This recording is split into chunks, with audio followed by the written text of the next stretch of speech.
Cinquième d'une fratrie de 9 enfants, Christiane Zinon-Enus est une diplômée en droit de la faculté universitaire privée d'Abidjan. Passionnée des arts et principalement de l'humour, pour se faire une place dans cette grande famille d'humoristes bourrés de talent, Enus Zinon choisit comme mentor le magnifique et fait ses premiers pas sur scène dans l'émission Le Parlement du Rire en 2018. Séduit par le talent de la jeune humoriste, l'équipe de Bonjour de la RTI coopte Enus pour une prestation à l'édition de décembre 2019. Et depuis quelques années maintenant, notre Zinon nationale est devenue une véritable femme d'affaires et entrepreneuse charismatique. C'est donc dans sa boutique à la Riviera Palmeraie que la ravissante et sublimissime Enus Zinon reçoit l'équipe du À Cœur Ouvert pour ce nouveau numéro. Bonjour Enus. Bonjour. Nous sommes dans ton univers. Merci de nous permettre d'installer nos caméras dans ta boutique. Du droit à l'humour, c'est un grand écart quand même. Pourquoi et comment c'est arrivé? On va dire que c'est venu naturellement. Je partais à l'école, je suivais mes cours normalement et il est arrivé qu'à un moment de ma vie, j'ai des matières à reprendre parce que c'est pas forcément facile. Hein? J'ai des matières à reprendre et après, je devais faire un transfert d'université à un autre établissement. Et ça m'a mis un peu de temps. Ça fait que j'avais pas grand-chose à faire. J'attendais juste le retour pour pouvoir effectuer le transfert. Et c'est en ce moment-là que j'ai eu envie de passer le temps en faisant des vidéos humoristiques, ça et là, sur les réseaux sociaux. Et on va dire, par la grâce de Dieu, on m'a remarqué. Le mix des vidéos que les internautes appellent le collage des vidéos est ta spécialité. Alors Enus, pourquoi justement tu choisis ce style pour te faire connaître? Je n'ai pas décidé de me faire connaître à travers ce style. Ce style est venu naturellement. J'ai juste suivi les actualités. Je me suis dit que deux personnes se parlaient en même temps. En fait, ça se répondait. L'autre répond à l'autre, répond à l'autre. Et pour pouvoir suivre tout ça, il fallait scroller, regarder plusieurs vidéos. Donc, je me suis dit, bon, pourquoi pas les mettre en même temps dans une vidéo pour que les informations passent rapidement. Donc, j'ai décidé de faire des résumés et confronter ces personnes-là. Rendre ça un peu plus drôle parce que quand on laissait les gens s'insulter comme ça devenait un peu trop sérieux, ça mêlait de la haine. Mais utiliser les vidéos de cette manière rendait les choses un peu plus... on va dire, ça devenait passable. Et on rigolait de ça, c'était vraiment plus sérieux. Voilà. Et voilà, c'était ça mon truc. Quand tu faisais ces mix de vidéos, donc les collages de vidéos, il y a des personnes qui t'en ont voulu. Est-ce que justement tu as reçu des menaces? Si oui, lesquelles? Si, il arrivait qu'il y ait des incompréhensions. On ne comprenait pas forcément ma manière de faire, puisque c'était nouveau. Tout le monde était un peu sur le qui-vive. Ah, mais elle parle de moi, pourquoi? Pourquoi me met dans cette vidéo? Mais après, au fur et à mesure, c'est passé. C'est vrai qu'il y a eu quelques fois des petites incompréhensions, mais j'ai toujours passé au-delà de ça. Enus Zinon, on va évoquer cette fameuse vidéo qui a fait le tour du monde. Te mettant en scène avec ton ex-mari, Ténor. Dis-nous, avec du recul, est-ce que tu regrettes d'avoir manqué de maîtrise? Quand on pose des actes dans la vie normale, il arrive qu'on puisse regretter, qu'on puisse se dire j'aurais pu faire les choses autrement. Mais aujourd'hui, je suis plus attaquée parce que j'ai été exposée sur les réseaux sociaux sans mon consentement. C'est juste ça. Sinon, ce genre de scène existe bel et bien dans la société. Parce que j'encourage cela, on peut éviter vraiment ça, comme vous avez dit, essayer de revoir, de relativiser et tout, faire un autre choix de réaction. Mais il faut qu'on note que ça existe. C'est juste que parce que moi, j'ai été mise en pâture sur les réseaux, ça m'a donné une image qui n'est pas moi. Voilà. Donc je suis désolée pour les personnes que ça a choqué, mais c'est vraiment indépendamment de ma volonté que c'est arrivé. Des réseaux sociaux à la télé, précisément à la 3, sur le plateau de PPLK. Comment tu t'es retrouvée à faire de la télé, Enus? J'ai été remarquée par un des responsables de la 3 qui m'a fait appel et m'a proposé de venir passer le casting parce qu'il me voyait bien interpréter un rôle sur la chaîne, ou bien on va dire dans l'émission. Et c'est comme ça que j'ai dit pourquoi pas. Ça m'intéresse bien. On a commencé l'aventure ensemble et ça donnait ce que ça devait donner. Des hauts, des bas, mais bon, toujours on est resté dans l'esprit de famille et puis bon. Puis après, la vie a continué. Tu devais te produire un spectacle en France, c'était en septembre dernier. Malheureusement, il a été annulé au dernier moment. Quelles ont été les raisons et qu'est-ce que tu réponds aux personnes qui affirment que c'est parce que justement Enus n'avait pas vendu plus de 200 tickets? C'est quoi exactement les raisons de cette annulation? C'est la première fois que j'entends ça. Je n'ai jamais entendu ça du tout, nulle part. Seulement quand j'ai annoncé que le spectacle n'allait plus avoir lieu, les gens ont dit « Ah, vraiment, pourquoi? On espère qu'il n'y a pas de problème, ça va aller. » Mais personne n'a pensé que je n'ai pas vendu de tickets et tout. Et ça n'avait vraiment rien à voir. C'est juste au niveau de l'organisation, il y avait des choses qui ont été manquées. Pour mieux faire les choses, on avait demandé de reporter. Il y avait après Octobre Rose, après il y avait un spectacle encore qu'on devait faire en décembre avec le district de Yamoussoukro, avec le ministre-gouverneur. Il y avait trop de choses à enchaîner, donc je ne pouvais pas donner ma parole pour un autre spectacle dans ce sens-là. C'est pour ça que j'ai dit c'est mieux, on annule, puis après on va réorganiser, puis on va revoir les choses. Il n'y avait pas d'histoire de ticket ou bien de problème, non. Il y a même, c'est vous qui me dites ça, j'ai jamais entendu ça. Eunice, tu es une FBI, femme belle et intelligente. Et depuis la fin de votre aventure avec Ténor, tu es toujours seule. Il s'est dit même que tu repousses les hommes qui te font la cour. Pourquoi cette méfiance envers les hommes? Qu'est-ce qu'il en est exactement? Qui a dit ça? En fait, j'ai jamais entendu que je repousse les hommes. Peut-être c'est parce que j'ai pas envie d'exposer ma vie privée sur les réseaux sociaux que les gens imaginent beaucoup de choses. Et je ne veux même pas partager ça avec qui que ce soit. Ça me regarde. Et puis déjà, j'ai déjà appris la leçon. Je pense qu'on va, on va laisser ça comme ça. Ma vie privée, c'est ma vie privée. C'est que je monte sur les réseaux sociaux, que ce soit ma boutique africaine, mon travail, mes spectacles. Je pense que c'est ce qu'il faut retenir. Et c'est mieux ainsi. D'où est venue l'idée de créer une comédie musicale? Je suis tombée amoureuse de la comédie musicale parce que ça rassemble tous les arts que j'aime. La danse, la musique, le théâtre, le stand-up. Donc, tout ça regroupé en même temps, j'ai dit, bon, voici tout ce que j'aime. Je vais essayer de faire tout ça en un seul bloc. Et c'est comme ça que j'ai pensé à la comédie musicale. Vous étiez sur un projet avec l'aîné Serge Bilé. Qu'est-ce qu'il en est? Et pourquoi, justement, son choix s'est porté sur toi, Eunice Zilan?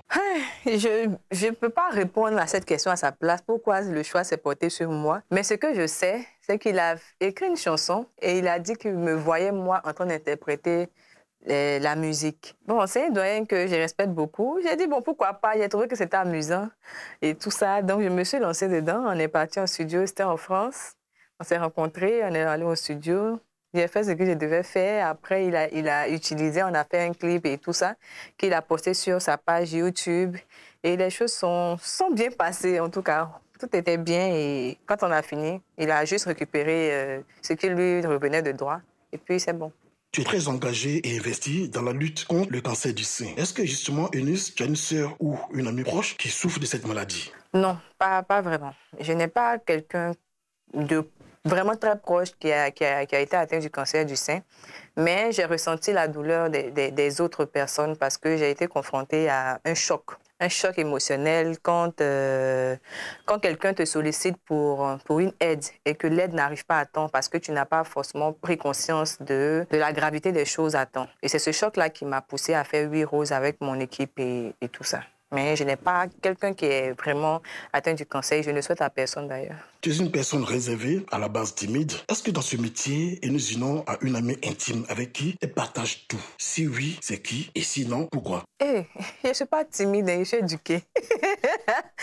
Vous voyez la différence, je ne suis pas timide, je suis éduquée. Parce que quand je ne connais pas des personnes, quand je me retrouve avec des personnes étrangères, je ne tape pas la causette en même temps où voilà, venir m'imposer, faire les choses de manière, faire du rentre-dedans aux gens, je ne sais pas faire ça. Je reste polie, courtoise, sympathique, tout court, mais je ne fais pas plus en profondeur. C'est tout. Sinon, je ne suis pas timide du tout. En fonction de la relation qu'on a, je peux connaître mon degré de folie. Voilà. Sinon, je ne suis pas timide. Des amis dans le milieu, des amis intimes, mais les personnes avec qui je parle plus ou que j'ai un peu plus d'affinité, c'est Priscilla Degameuse. Non, les autres, on se parle aussi, je n'ai pas de problème. Et il y a Gadoukou la star, lui, voilà. Gadoukou la star, lui, on va dire intime un peu. Parce que, voilà, on partage une bonne vibe ensemble. Voilà, un peu plus que Priscilla Degameuse. De tout ton parcours artistique, est-ce que justement tu regrettes un acte que tu aurais posé? Je ne vais pas parler de regrets. Hein. On va dire Dieu permet certaines choses pour d'autres choses devant. Donc, je vais dire merci à Dieu. Merci à Dieu, puis merci aux personnes qui, même quand je n'étais pas forcément à l'image que ces personnes souhaitaient m'ont soutenu pour que je puisse me relever et me rénover aussi, on va dire ça. je vais dire merci à ces personnes-là. Avant ton premier spectacle au Palais de la Culture, on t'a vu dans les rues en train de vendre des tickets. Et chacun allait de son commentaire. Et dis-nous, tu penses quoi des personnes qui disent que ça dégrade et ça dévalorise même l'image de l'artiste que tu es? Ouais, j'ai lancé quelque chose, j'ai lancé un concept, on va dire ça comme ça.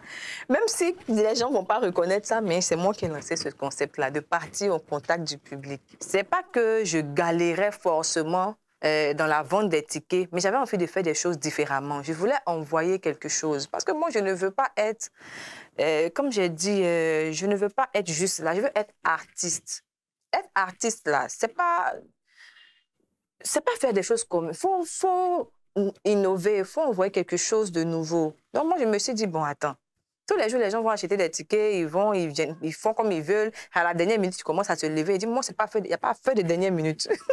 Moi, je ne veux pas de dernière minute. Je suis concentrée sur mon spectacle et j'aime mettre beaucoup d'énergie dans ce que je fais. Je n'ai pas honte de ça, en tout cas. J'aime ça.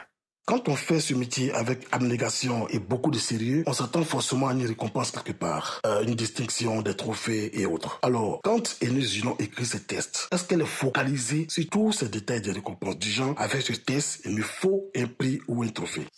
Vous savez, quand on est novice, quand on vient d'arriver dans un milieu, on veut tout faire, on veut tout avoir. On rêve de tout. Pourquoi moi je mérite ça? Pourquoi on ne me donne pas telle chose? Pourquoi? Mais avec le temps, on comprend beaucoup de choses. Souvent, tu fais un travail parce que tu aimes. Déjà, il y a la passion d'abord qui domine tout. Et après, maintenant, les récompenses vont venir seules parce que ton travail que tu fais là, on voit, on sait. Et quand c'est reconnu, les choses viennent naturellement. Au début, c'est vrai, je voulais qu'on me voie, qu'on me donne des trophées, je voulais revendiquer forcément ce que j'étais en train de faire, alors que je n'ai pas besoin de revendiquer. Aujourd'hui même, je n'ai pas besoin de parler de coulage de vidéo que des gens viennent dire, c'est toi qui as envoyé. Donc, vous voyez, c'est toi, Eunice, pourquoi tu as arrêté? Parce que c'est venu naturellement. Et c'est comme ça maintenant que je vois les choses. Je ne veux pas forcément qu'on me donne un trophée parce que je le veux, mais je veux que ça vienne naturellement parce que je propose quelque chose. Donc, je ne suis pas à cheval sur les trophées. Si ça vient, Dieu merci. Si ça ne vient pas, on continue de travailler et puis on verra de. Des spectacles, tu en as fait en Côte d'Ivoire, en Afrique, partout. Alors, dis-nous, lequel t'est resté gravé en tête, dont tu en es fier? Mon premier spectacle m'a beaucoup marqué. M'a beaucoup marqué parce que mon père était là ce jour-là et il ne savait pas vraiment à quoi s'attendre. Il se posait des questions. Quand je partais à la maison, je lui dis, bon, mon spectacle c'est tel jour. Hein. Il se disait, aïe, spectacle, comment ça? Il ne comprenait pas parce qu'il ne m'avait jamais vu en train de faire des blagues ou bien en train de rigoler. Il ne me voyait pas comme ça. Ce jour-là, quand il est venu regarder le spectacle, et le spectacle est fini, le lendemain, il m'a appelé et il m'a dit, je suis fière de toi.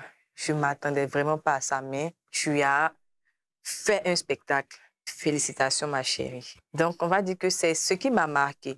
Que ce soit mon père, ma mère, mes frères et sœurs, c'était la première fois qu'ils me voyaient en train de jouer. Donc, c'est pourquoi le premier spectacle m'a marqué. Mais ça ne veut pas dire que c'est mon préféré ou bien voilà et tout. Et ce qui était autour. Eunice, je vais te soumettre à un exercice un peu difficile quand même. C'est vrai que vous les artistes, vous avez du mal à juger vos collègues. Mais bon, dis-nous à cœur ouvert, selon toi, qui sont les meilleurs artistes humoristes de Côte d'Ivoire, au féminin comme au masculin? Je ne saurais donner... Je sais pas comment je vais dire premier, deuxième, troisième. J'ai un esprit de travailleuse, dans mon esprit, je veux avancer, je veux créer, je veux produire, je veux proposer, mais pas par rapport à quelqu'un. Donc, je ne veux pas me mettre première, deuxième, non. Je suis là. C'est ça, j'existe. Que tu le veuilles ou pas, avant, devant, derrière, c'est toi qui vois. Mais je suis là. Mon aura est imposée. Tes projets à venir. Qu'est-ce que Eunice Gillon réserve à ses fans et à ses followers dans les jours et prochains mois? Suivez-moi, suivez mon actualité sur mes réseaux sociaux. Dès que je veux enclencher, on va dire, une actualité, les gens seront forcément au courant. Et aussi, il y a une émission qui vient. Actualité politique oblige. Et nous, sinon, si tu devais proposer un sketch pour passer un message aux politiques et aux Ivoiriens, quelle serait la trame et le titre de ce sketch? C'est ça qu'elle est la trame. En Afrique ici, là, elle dit beaucoup de choses. Quelque chose, ça. C'est quoi tout ça, là? Il y a beaucoup. Là. Quand tu vas venir regarder le spectacle, tu vas voir le. C'est quel Sinon, j'allais donner le spectacle. C'est ça qu'allait être le titre du spectacle. Tu es une influenceuse très suivie et même par des millions de jeunes. Est-ce que tu penses avoir influencé de façon positive la vie et le quotidien de toute cette jeunesse? Donc, j'essaye, comme je peux, d'influencer positivement mon public en posant des actes comme 8 Roses, qui est une marche sportive et caritative. C'est une action sociale qui permet d'aider les personnes qui me suivent ou non, mais qui impacte positivement la société. Ma relation avec l'artiste Ténor. Les gens ont retenu que le côté négatif, mais en cela, les gens ont pu remarquer que je suis une femme dévouée, je suis une femme présente, que ce soit avec l'argent ou pas, mais je sais aimer. Et il y a le comportement que je voulais aussi communiquer à mes jeunes sœurs qui me suivaient. Donc ça aussi, ça a été une communication, une influence positive. Mais comme les gens ne retiennent que ce qui est mauvais, c'est cela. Sinon, le soutien aussi qui a été fait durant ma relation, tout ça, c'était aussi communiquer sur le fait de comment aussi se comporter quand on est en relation, mais positivement. Je n'ai pas encouragé mes sœurs à aller chercher des sugar daddy, des trucs et tout. Je ne suis pas une rêveuse. Et nous disons, si tu devais quitter la scène artistique, qu'est-ce que tu souhaiterais que l'on retienne de toi? Moi, j'ai été la première femme à faire du one-woman show, c'est-à-dire arrêter devant un public, parler tout le temps jusqu'à la fin. J'ai été la première en Côte d'Ivoire. Il faut que j'ai le mérite de ça. Pour la 1500 places, pas pour les petites salles, la 1500 places, j'ai osé. Même pour la 4000 places, j'ai été la première femme humoriste en Côte d'Ivoire à oser la 4000 places. Et j'ai fait l'ouverture aux autres aussi, qui ont compris que si vous voulez, vous pouvez. Tout est possible à celui qui croit. Moi, je pense que oui, dans les gens. Quand même, quoi. Il faut au moins me donner ça. C'est vrai que vous ne m'aimez pas tous, mais quand il y a la vérité, s'il vous plaît, dites aussi la vérité. Oui. Nous arrivons au thème de notre entretien. Merci de nous avoir reçus dans ton univers, dans ta boutique. Comme nous le demandons à tous nos invités dans cette émission, je vais donc te permettre de t'adresser à tes followers, à ton public. Demande pardon justement à des personnes que tu aurais offusquées, frustrées dans tes comportements ou dans tes dires. Merci Enusinon et à très très bientôt. En me donne l'occasion de vous demander pardon. Et pas Yaya qui est là. Yaya, c'est. Il est vraiment sabarissant. Si tu fait quelque chose, moi, je ne sais pas, parce que je suis là, je ne sais pas. Je te demande pardon quand même. Pour avoir pitié, pour moi, comme une petite sœur, laisse tomber et puis continuons la vie. Restons dans la paix. Rions, c'est la joie. Il ne faut pas considérer mes petites fautes là. Hein? Ça arrive, je suis un être humain. Mais ça ne veut pas dire que c'est là je vais rester. Je vais toujours me bonifier. Et puis, on va continuer le chemin ensemble. Serre ta ceinture, supporte-moi. Parce que l'aventure n'est pas terminée. Tant que j'ai la vie, tu me verrais et tu vas me